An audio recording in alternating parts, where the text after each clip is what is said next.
This is Digital Perspectives with Brad Kimes. Subscribe for new content notifications. Now, here's Brad Kimes. Come on in. Welcome back to Digital Perspectives, everybody. I'm Brad Kimes. You can follow me on Twitter at BackupBradleyAbove and all the things that we're going to talk about here today. Before we get started, I want to tell you guys, protect your anonymity online. There's been tons of hacks lately. People have been sending me DMs. They've been getting hacked from their phone or their computer. Protect yourself with Pure VPN, whether it's your phone or your computer. 7-day, 99-cent trial. Make sure you sign up for it. I've got a link in the description for you guys. And the other thing I wanted to tell you about, I'm very excited about, is this. Get on the Get Rich List free monthly newsletter for Digital Perspectives. It has got educational courses. It is going to have all kinds of exclusive content specifically for everybody on that monthly newsletter. Now, with that being said, ladies and gentlemen, we have a very special guest. It's the one and only Mickey B. Fresh in the house. Mickey B., how are you, my friend? I'm doing great, Brad. Glad to be back again. How are you doing, everyone? Let me tell you, it is wonderful to have you back as always. And I have some notes here, and we have some things to talk about. One is the Flare network and some things to touch on there to give some clarity to everybody. And the other thing we're going to talk about today is some huge implications from the International Monetary Fund, the IMF documents that you started breaking in the Telegram group. Oh my, oh my. But let's start with the Flare network, Mickey, shall we? Yeah, we got a jam-packed show, a ton of new information, too. We really do, man. We really do. All right, so the Flare network came out a couple of days ago. They told us it was going to be an amazing, trustless, decentralized network. It looks to be living up to its name. Can you talk about this for a second? Yeah, so Flare has been basically the talk of the town for XRP community after they dropped the bombshell announcement saying they're creating a utility fork is what they're calling it. Flare Network is a smart contract platform that uses XRP addresses, which is really cool because now it gives XRP this whole new use case on a whole new platform dedicated to smart contracts.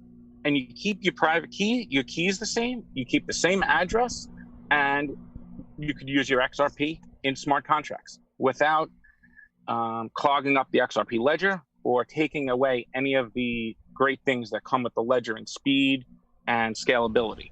So this is amazing because you talked about clogging up the XRP ledger. So they've created this whole entire other decentralized network here that helps free up the ledger. Yes, it's basically David Schwartz has said he's always dreamed of trustless gateways on the ledger, and this is the enhancement of the gateways. It's now trustless without having to trust a central gateway that they're issuing the assets. XRP could be minted in the form of XRP onto Flare, the same address, everything's the same in a trustless way. So you don't need to trust anybody and you keep the same address. And now you're open to all these new applications, and Flare uses the Ethereum smart contracts and virtual machine, which is the best part of Ethereum, and removes all the negatives, proof of work, all the crazy gas fees, and the slow transactions and high costs. So we got the best out of Ethereum with XRP. And it's interesting, too, because this is also interoperable with Polkadot and Cosmos. I mean, the interoperability of this network is like hugely inspiring to where we're going with this whole new financial system or infrastructure, as we've all always speak of. Talk about this a little bit. This is the really exciting part. So this is a breakthrough, first ever done. No other network has ever run Turing complete smart contracts with Byzantine agreement. So it's not a proof of stake blockchain. It's Byzantine fault agreement, use the Avalanche protocol. But the exciting part is this smart contract platform, one of the first use cases that Flare is targeting is capital markets with securitized digital securities. Now, let me just cut in over real quick, Mickey. Let me just hold on, because you said something massive. Capital markets. We're talking about what you're talking for people who don't know what capital markets means as a statement is where people go to fundraise massive amounts of money. And we're talking about companies investing in bond markets and derivatives and things of that nature. Tell us how big this is, Mickey. It's huge. The Flare network has added privacy and the unique features of smart contracts that make it perfect for these institutions and other enterprises to build applications, issue digitized securities, commodities, bonds, debt, derivatives, non-fungibles. So any type of issuance is what this platform is for. Supply chain even. I mean, the whole smart contracts all opened up without any limitations of Ethereum and the other networks. So you're telling me that all of this stuff can be tokenized and issued on this Flare network and be interoperable with all these other networks, and at the same time interoperable obviously with the XRP ledger and freeing the XRP ledger of all the clutter of what this is providing. Exactly. And that's when it gets really interesting, because Flare network could tap into XRP's decentralized exchange, distributed exchange liquidity, and XRP could then be traded right on the ledger out of your wallet for the digitized security or digitized commodity. Wow. Out of the same XRP wallet, you could buy the digitized security and then sell it for XRP. Taps right into the liquidity. The application will have a nice fancy interface for you, and all that will be done on the back end.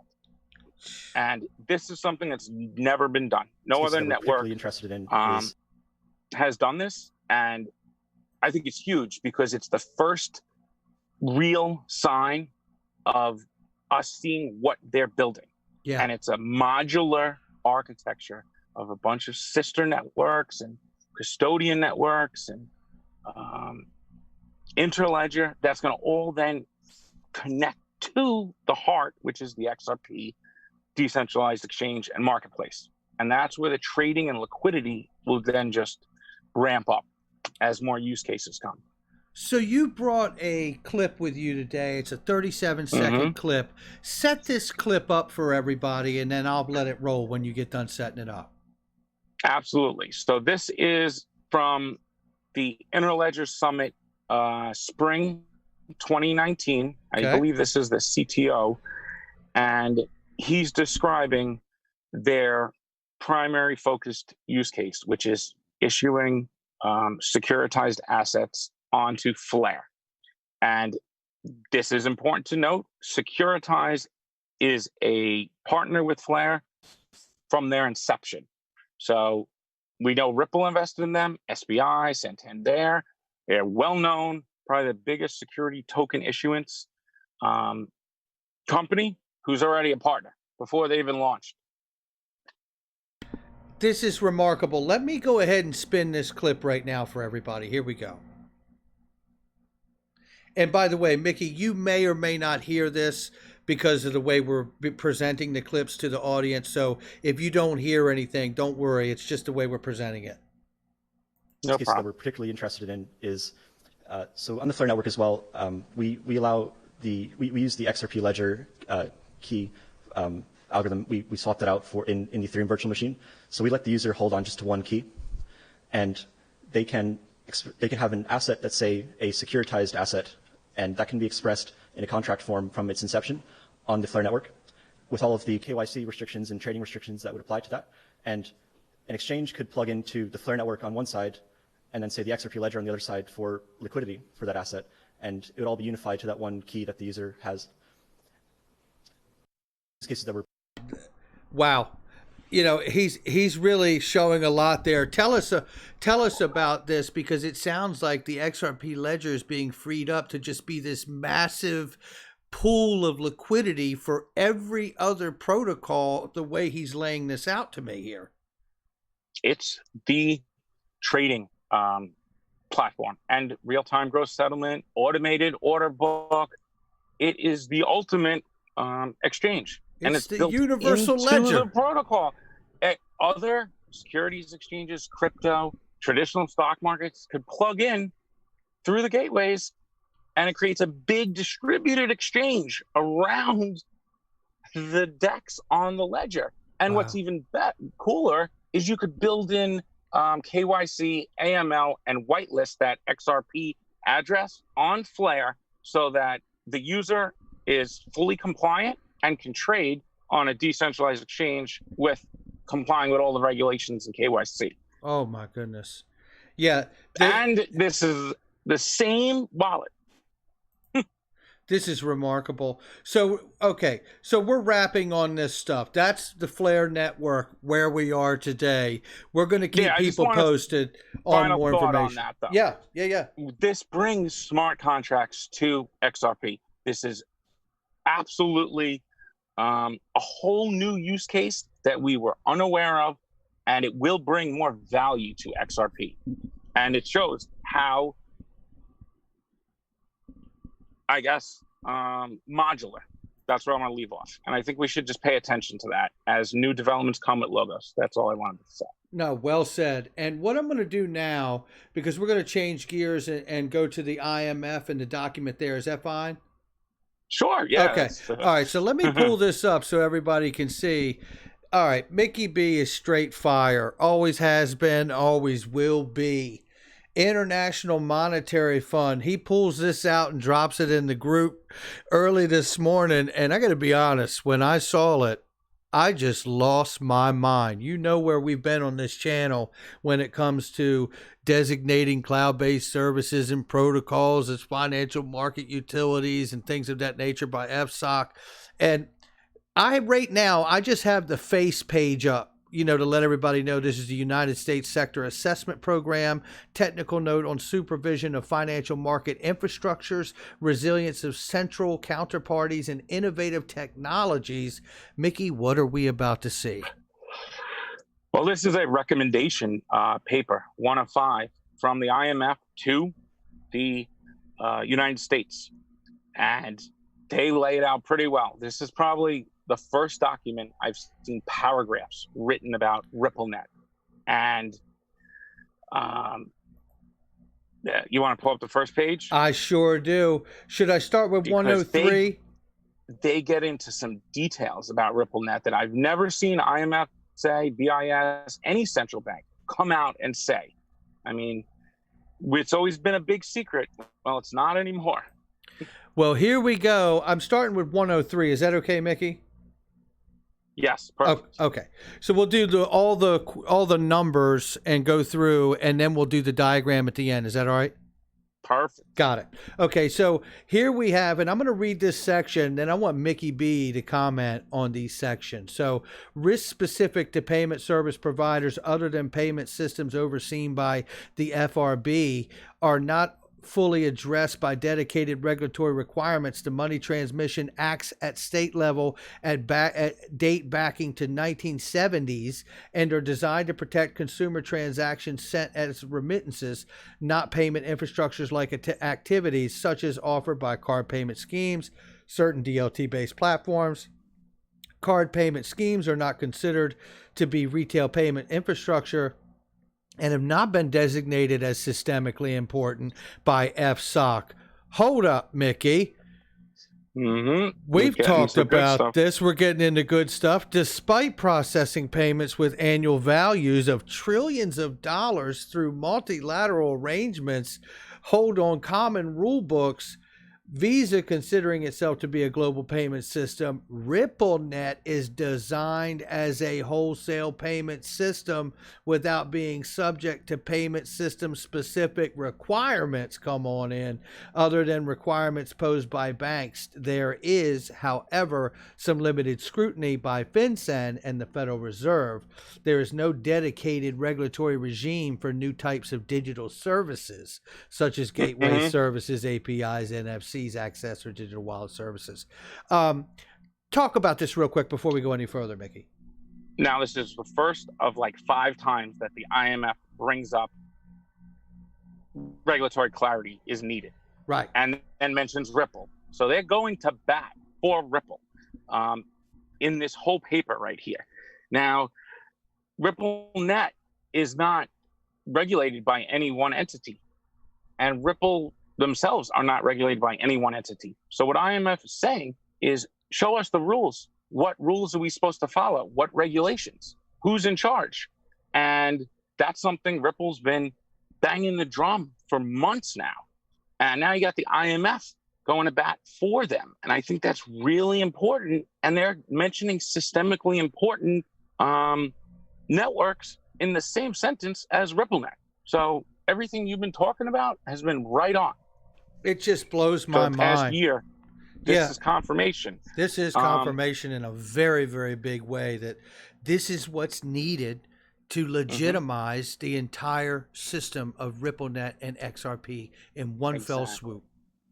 And it would give the green light for all those 400 or so banks and stakeholders on RippleNet to then instantly be able to use XRP and the full power of the network. I'm sure a lot of them are holding back on using, ODL and other functionalities and building apps on the network until they get the green light. Exactly. They haven't been sitting around doing nothing. They're building apps for their customers, new products, new business models that they're just waiting to launch when they get the green light. 100%. So now I'm going to skip ahead to 104. RippleNet offers services that are very similar to the ones offered by traditional payment messaging systems. And then it says, without being subject to activity-specific regulation and oversight, MoneyGram is using RippleNet to channel remittance payments, Mickey. Digital products such as DLT networks are also offered to be used as technical platforms on which payment arrangements operate, with the provisions of network services to financial institutions being based on non-negotiable rule books and conditions. Talk about this. And who wrote that rule book? The Jesse Chang from the IMF. Yes. And from the Fed. So she wrote the rule book when she was at Ripple. And that lays out all the regulations are built into the network already. So it is regulated, it's self-regulated, but it doesn't know what other rules to follow because it doesn't fit in with the traditional markets, really. There's something else mentioned in here that's really interesting, and it cites the absence of a clear regime for the acquisition and use and sharing of data, which RippleNet is able to produce levels of data that no other payment network can produce. And that's value to the banks, to the government, to the regulators, that it's systemically important in multiple ways, from value, data. It's enormous. It's unbelievable. It is everything we have thought it to be, and they're confirming it at the level of the IMF in the documentation that you've presented here. It's remarkable. And they're breaking it down in detail of what RippleNet is, the MoneyGram, remittances, and the need for regulatory clarity. Absolutely. Okay, so I've got the second slide up. We start at 111, and I'm going to go through the highlights on that because it talks about a dedicated regulatory regime suited for certain types of new existing payment services may help prevent the building up of risk within and outside the regulatory parameter. Now, this is important to understand because now they're citing a regulatory regime that could be put together for this new innovation. And then it says here, FSOC has recognized the need for authorities to evaluate potential risks to payment system integrity and operational risk, among other, as well as appropriate approaches to reduce regulatory fragmentation, while supporting the benefits of innovation in the view of possibility new and existing services becoming systemic in the future. The circumstances under which a payment service provider or its payments, clearing, and settlement activities could be considered as systemically important under the DFA Title 8 could be clarified. Whoa, Mickey, smoking gun. Whoa. They lay it out right there. I believe that's part of the Dodd-Frank. And it gives the FSOC the ability to deem anything systemically important. I mean, this is what we've been waiting for. And this is, I mean, and ladies and gentlemen, just as a reminder, this is a document from the IMF. This isn't an influencer in the space and a YouTuber talking about things we wish. That's what we've been doing for the last year. This is the IMF doing it. They're recommending this to the United States capital market regulators. And when you couple this, Mickey, before we go any further, when you couple this with understanding what the Flare network is positioned to do, oh my goodness, this just gets big. I mean, how does it get bigger? It just keeps getting bigger, right? Well, RippleNet is the payment network, and that creates the market takers. And instead of just having all speculative trading, that payment network is unique, that no other crypto asset has that, where market takers are buying up the asset off the open market, regardless of whatever the price is, for the utility of it as a settlement asset. Yes. Now that leg of the stool is in place, the hardest leg. It's easy now to get all the market makers on, and now very easy to build that financial marketplace with a smart contract platform with privacy built in and automated KYC. Now that's so much easier to do. It removes the chicken and egg, and that ecosystem will probably flourish very rapidly when it happens. Now you combine that with what we know PolitSign's doing, and we can't ignore that because that's the whole custody, authentication, and applications. We haven't seen any applications built really besides ODL. Is there really anything else? Yes. I mean, some app, right? Yeah, well said. I think we should all look at the Ethereum ecosystem and see how massive they built it up there.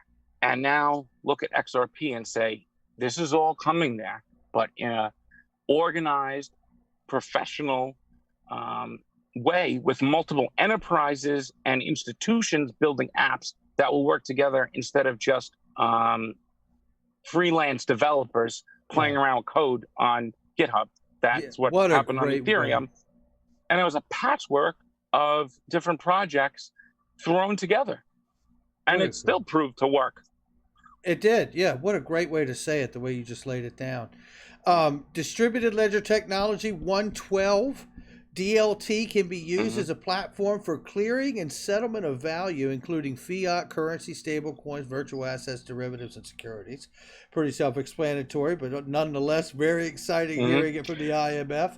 In the longer term, DLT platforms may potentially offer efficiency gains through digitization, integration, and automation.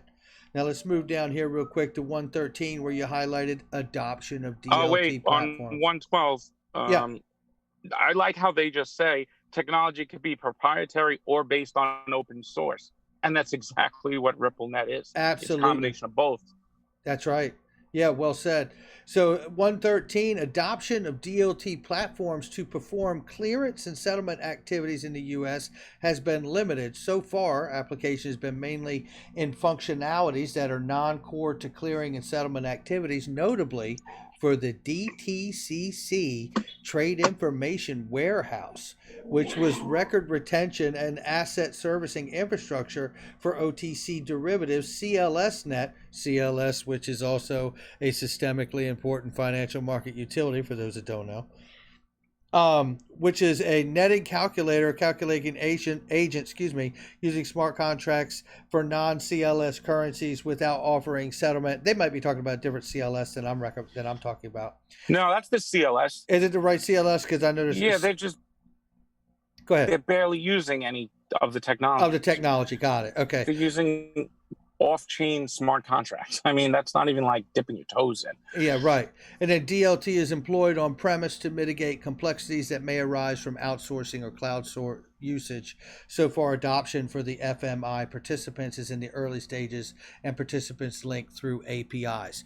Simple interface plug-in through APIs, Mickey. That's what we're talking about here. It is what we're talking about. And you see how CLS is so, it seems like they're so hesitant to adopt the technology. They call it CLS net, but they won't, it's not even built on DLT. They're not using any open source protocols. They're not using smart contracts on the ledger. They're not using mobile wallets or digital anything. And that's because they're owned by the legacy banks, and they don't want to change. And they're like tankers. They don't move quickly. It takes years. And now you have this network like RippleNet that's been 3 years up and running without one failure, and is growing and growing and growing. And it's finally starting to look like it's the future financial system, where CLS is just going to pivot or give up part of their market share to RippleNet and hand it over, because that's the settlement side. If you don't use correspondent banking, typically many would go through CLS, but they offer only a limited amount of currencies, but they offer risk-free from counterparties. And I think that's important, because if they were real competition, they would be rolling out all the DLT tech to go right up against RippleNet. There's nobody coming out against RippleNet as competition publicly. No, you're absolutely right, and it's extremely exciting. You know, one thing I want to say, and I've got the next diagram up, 115, but before we go there, you know, when you see the enormity of what they're talking about here in this IMF report and recommendation here, none of this, in understanding what they're saying, is a real phase it in moment. This is what it is, and we're going to be using it. And it's going to start on a certain day, is the feel I get, right? This is not something you would just kind of ease your way into. They're looking as a recommendation to get this done so we can start using the system as soon as we can. Exactly. I mean, they eased in for 2.5 years. Exactly. I mean, MoneyGram proved out the corridors already. Exactly. And now, while you're building CBDCs and the new digital dollar, RippleNet is front and center as the ideal payment network and interoperability protocols to work with all those CBDCs, that nobody's even trying to go against them or compete. And I think that's very telling, that there's nobody big. Yeah, it's very well said. Now let's start here. We're at 115, Mickey, so you'll be able to look at your diagrams as well. We're lined up here. A lack of standardization across different DLT variants may lead to increased fragmentation in the border clearing and settlement landscape. With the emergence of closed-loop solutions, you highlight here, achieving interoperability of different DLT services and platforms through APIs and special protocols appears to be a critical goal, including the support for delivery versus payments arrangements. Some firms state that they are working on interoperability protocols which would act as a kind of interface between different ledgers. Isn't that what we do? Mm-hmm. That's exactly what interledger connectors are. Exactly, right? So, all right, let's keep it going. This is just remarkable. Again, for anybody, you know, this is the IMF document recommendation for RippleNet as a cloud-based or a financial market infrastructure or utility, as well as other DLT protocols. This is just amazing what we're looking at here. 116, the existing regulatory framework is considered to be largely technology neutral. Regulatory requirements may cover DLT platforms through operational requirements and for FMIs, case of in-house or permiss DLT through third-party service provisions supervision. Vetting a vendor management program as possible using industry best practices such as National Institute of Standards and Technology, NIST, Mickey. Yeah, International Standardization Organization, ISO. There do not appear to be major differences in the risk profile of DLT compared to traditional technology. However, some particularities may arise from governance models, cyber resilience aspects, and transparency of data in some DLT designs, which require dedicated supervisory attention on a case-by-case basis, Mickey. Yes. Tell me about that. Now they're basically calling out the Fed. Hey, if we need to pay attention to something that's becoming very important and looks like its network effects are reaching a threshold to the point where it's going to be part of the financial system, well, we need to pay attention. And what do they say? Dedicated supervisory, case by case. So look at that network and everything along with it, not just, alongside all the other projects. This one's unique. And that's, I think, what the IMF is getting at here, because they're saying DLT deployed in the cloud and financial institutions. NIST is cybersecurity. So PolySign covers all those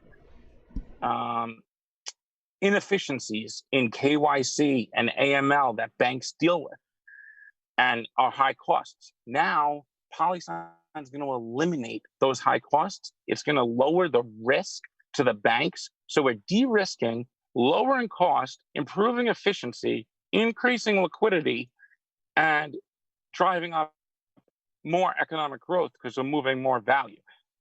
And I think we're at the point where they all get it now. That's why they're putting something like this out. We've never seen anything like this. So I think you're 100% right. We're very close. This is just remarkable.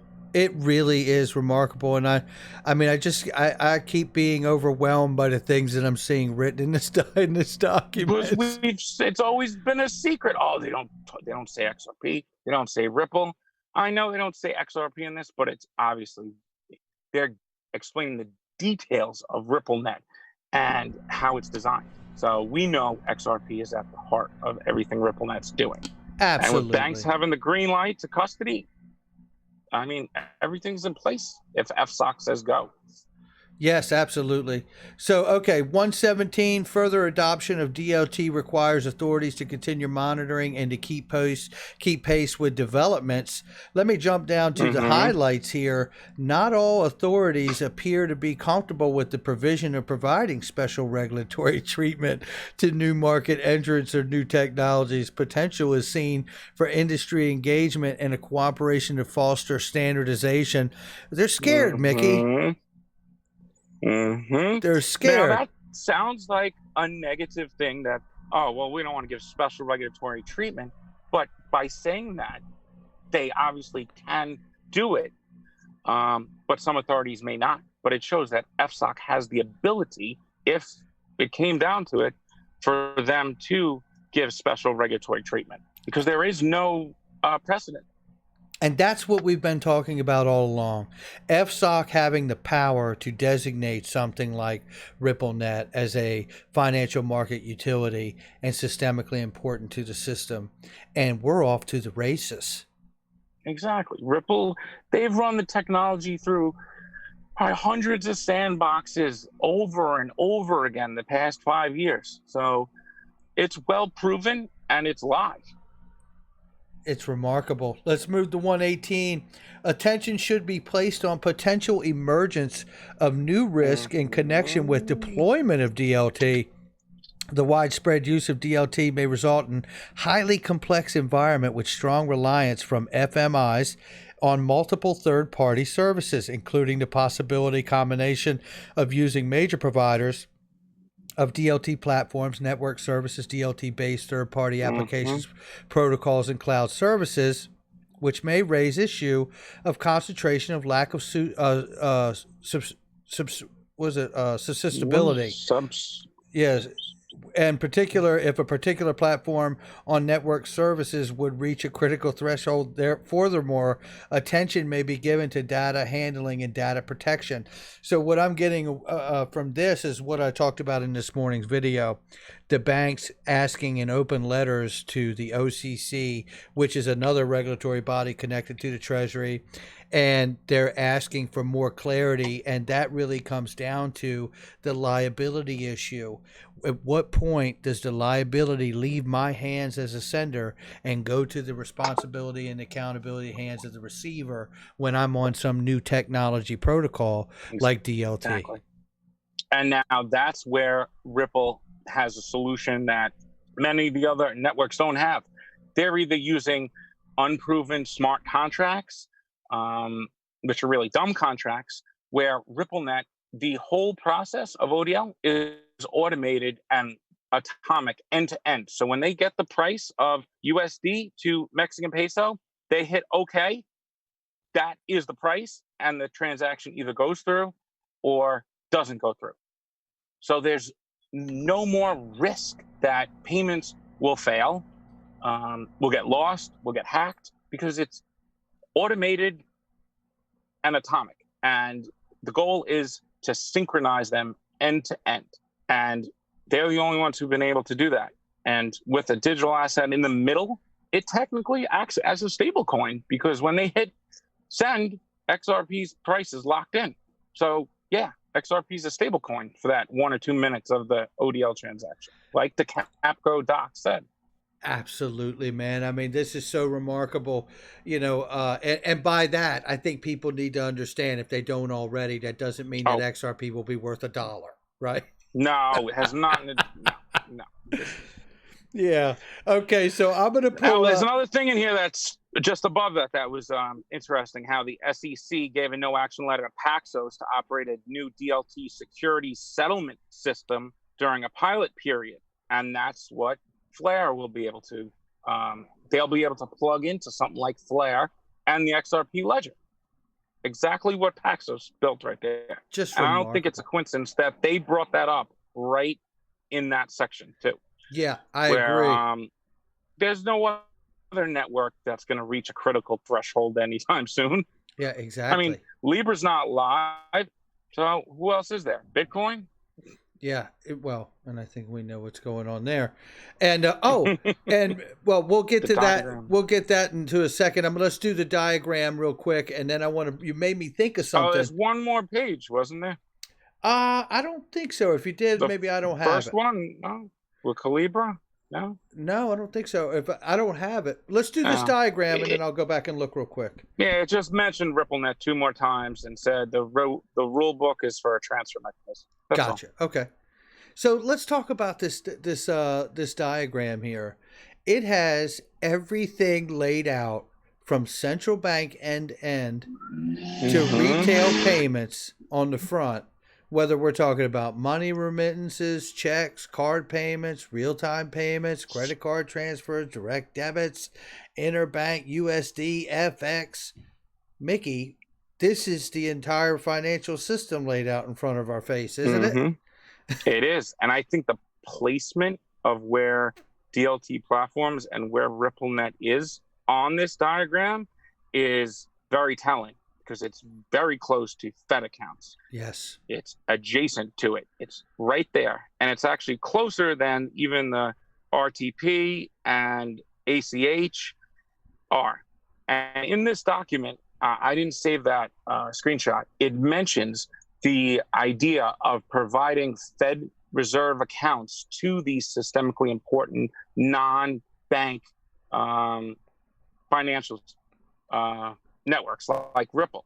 Wait a minute. So you hold up real quick. That was massive. I don't mean to cut in. That's massive. So that suggests that the Fed would be a backstop for liquidity to RippleNet or the network? Yes, it didn't say it directly, but you get the feel. Yeah. It was indirect, but you have pretty much understood that they were hinting at non-bank systemically important financials. I mean, there's not too many others that have cutting edge technologies in networks that are about to reach critical mass. So they're basically leaving the option open, or recommending that, hey, if you want to add another layer of security and backstop this, give RippleNet access to the Federal Reserve account in case they need to provide emergency liquidity, or anyone on the network needs to tap in to the Fed. They already have the account set up. Right. And I think that's something we might see that would pretty much remove all risk, since the Fed could issue dollars whenever they want. They could issue dollars on the ledger.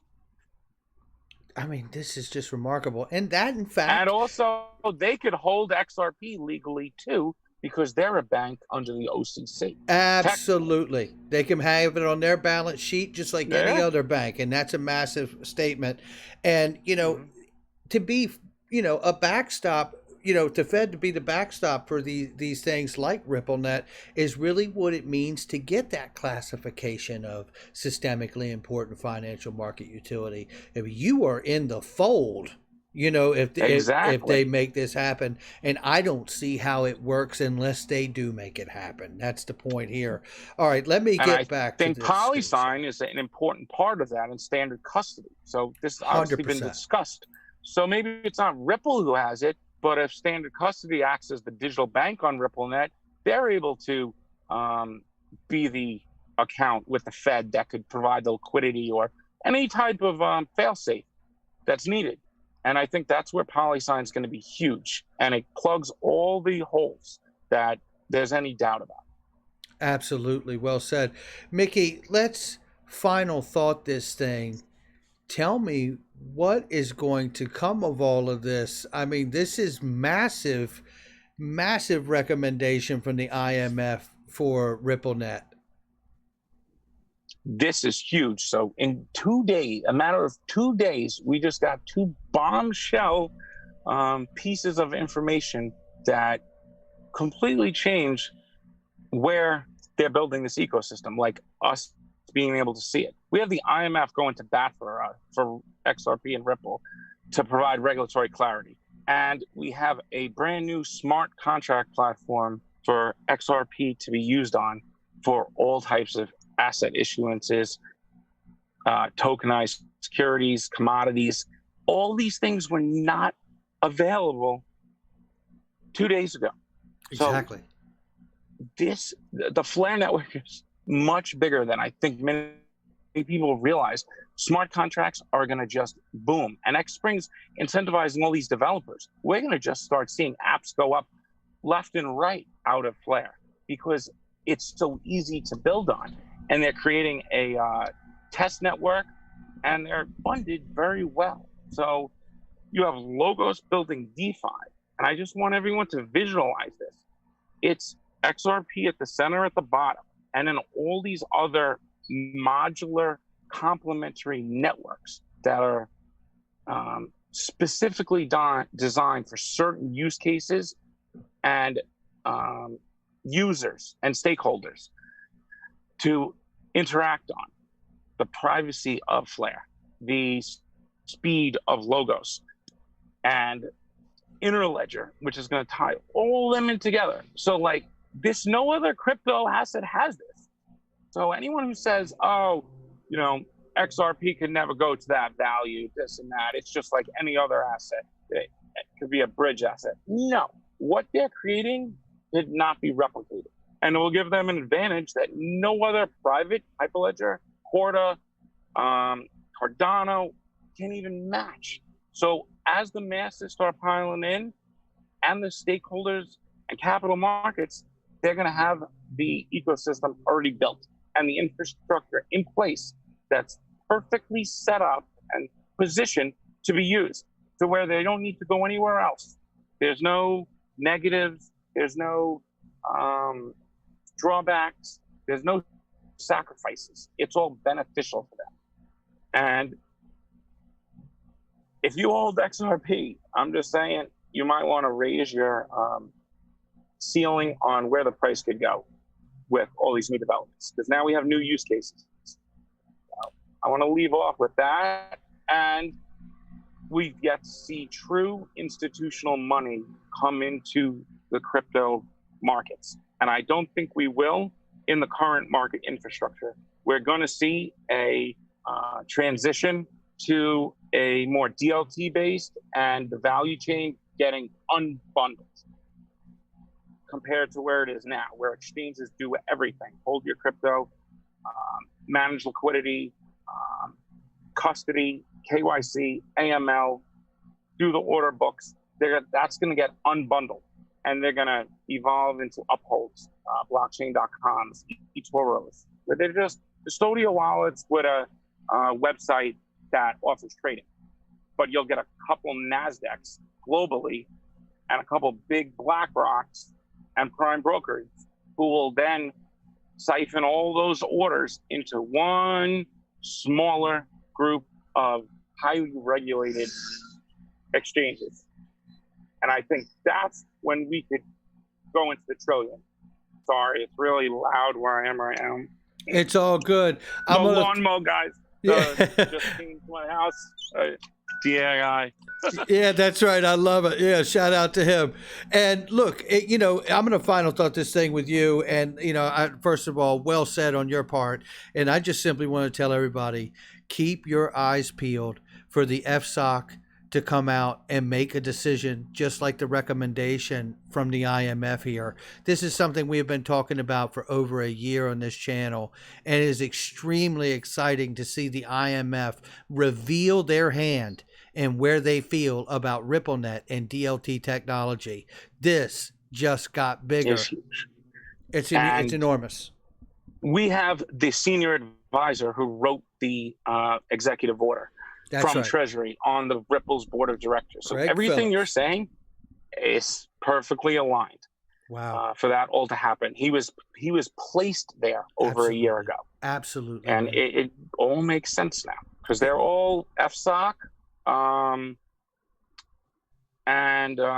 Is it the other one? It's FSOC's part of the Treasury, right? That's right. FSOC and then the OCC. FSOC. Yep. OCC is the other one. Yep. So and the part of that Secret Treasury Service. Department. And the Secret Service, Yeah. which deals with the currency too. Yep. Yeah, that's the department that matters. And that's why they've been focusing on that. We got to get the SEC has no business being in here. That's right. And I remember, I have to say, I do remember Jay Clayton said, we may never speak on whether it's a security or not. And that I always believed was his tell that it wasn't his place to do so because it's a currency. All right, Mickey, thank you so much for being here. Amazing information as always, my friend. I hope you have a great day, and I will talk to you later on. You too, Brad. Thanks for having me. And guys, that was just a quick rundown of Flare. I know there's details we left out, but we don't need to understand everything. Just understand it's big. And I hope you guys got something out of that. And ignore the Twitter FUD, please. And hold strong. Have a good day, guys. Absolutely. Well said, Mickey. Take care, my friend. We'll talk soon, brother.